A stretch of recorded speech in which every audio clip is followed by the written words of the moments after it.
Hello everyone, this is the daily devotional video for May 31st, 2018.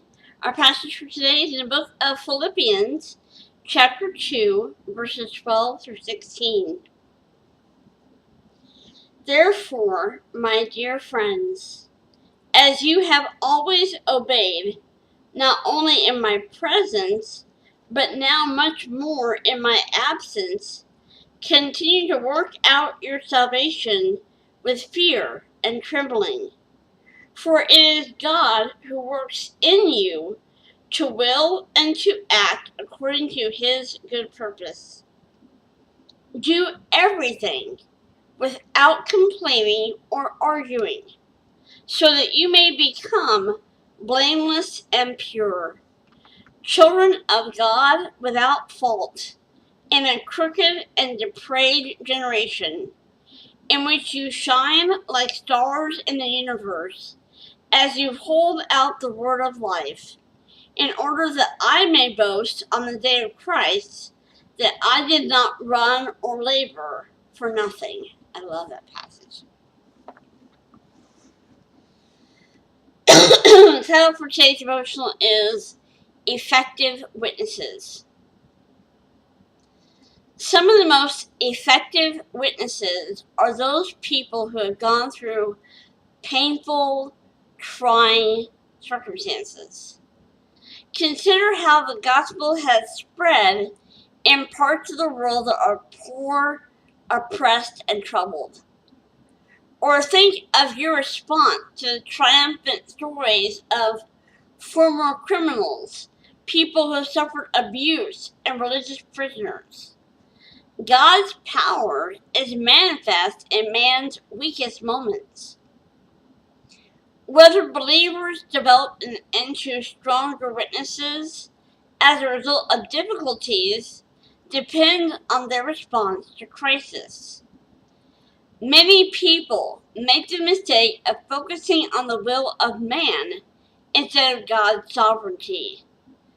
Then they find it impossible to believe that God will bring positive results from their pain.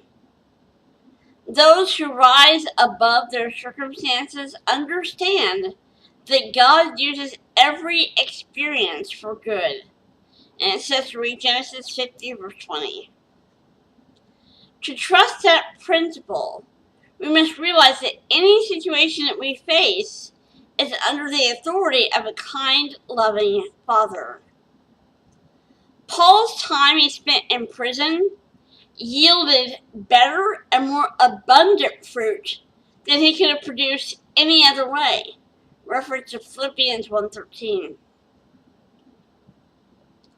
He spread the gospel to Roman guards because he was chained to one after another every day for years. Imagine having a captive audience, sitting there in prison, chained to a guard. And they can't leave and they can't go anywhere because they're chained to you to make sure you don't get away. What a chance to witness to the guards. I love that. I'm going to read that again. Paul spread the gospel to Roman guards because he was chained to one after another every day for years.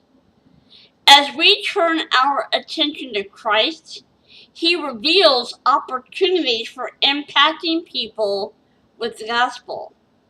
These are often chances we wouldn't have had apart from trying circumstances. You are always in God's hand. I understand that in hard times it's not easy to focus on his sovereign will and the good that he has in store for you. But I also know that God never allows anything to touch us that he will not turn to our benefit and the good of his kingdom. I love that. I love you guys so much. Thank you for watching. Hope you have a blessed day today, and hope to see you back here again tomorrow.